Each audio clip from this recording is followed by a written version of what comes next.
একদিন একজন গরিব লোক রাস্তায় 10টি টাকা পেল। সে ভাবতে লাগলো, এই 10 টাকায় কি কেনা যাবে। সারাদিন এই 10টি টাকার চিন্তায় সে সময় নষ্ট করে ফেলল। পরে সেই 10 টাকা ফেলে দিল। সে বলল, হে আল্লাহ, এই 10 টাকার জন্য আমি আজ সকাল থেকে আপনাকে একবারও স্মরণ করিনি।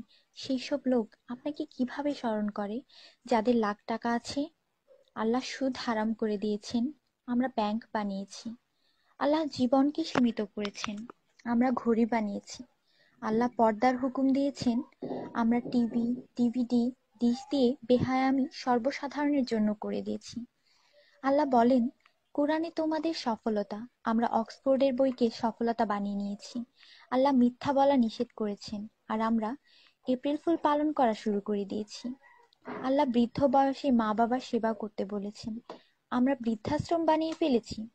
আজ মুসলমান এই জন্য দুশ্চিন্তায় যে যাকে খুশি করার তাকেই তো রাগিয়ে ফেলেছি। দয়া করে সবাইকে ফরওয়ার্ড করুন, কারণ নেকির দাওয়াত দেওয়ায় নেকিকারীর সমান সওয়াব পাওয়া যায়।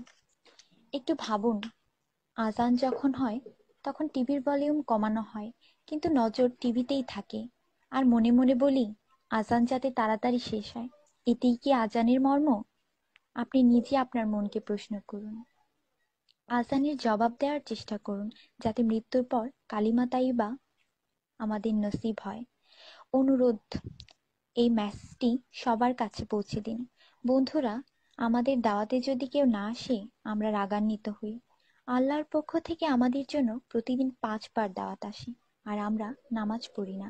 তাতে কি আল্লাহ আমাদের উপর রাগান্বিত হন না? এটি শুধু মেসেজ না, বাস্তবতা। দয়া করে নামাজ আদায় করুন এবং অন্যকেও উৎসাহিত করুন। যিনি এই মেসেজ পড়েন তাদের উপর আল্লাহ আরো রহমত দিন, এবং যিনি এই মেসেজ ফরওয়ার্ড করেন তার ভালো ইচ্ছা আল্লাহ পূরণ করুন এবং হিদায়াত করুন। নামাজের চিন্তা করুন, ব্যালেন্সের না। আজান শুনে উঠুন রিংটোনের মতো। কোরআন মনোযোগ দিয়ে পড়ুন, এসএমএস পড়বার মতো। জীবন সবসময় থাকবে না নেটওয়ার্কের মতো। নামাজ ত্যাগ করা মানে আল্লাহকে রাগান্বিত করা।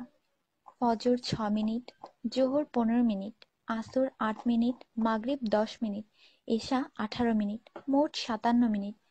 80% লোক এই মেসেজ ফরওয়ার্ড করে না। দয়া করে আপনি করুন। আল্লাহ সবার মঙ্গল করুন। আমিন।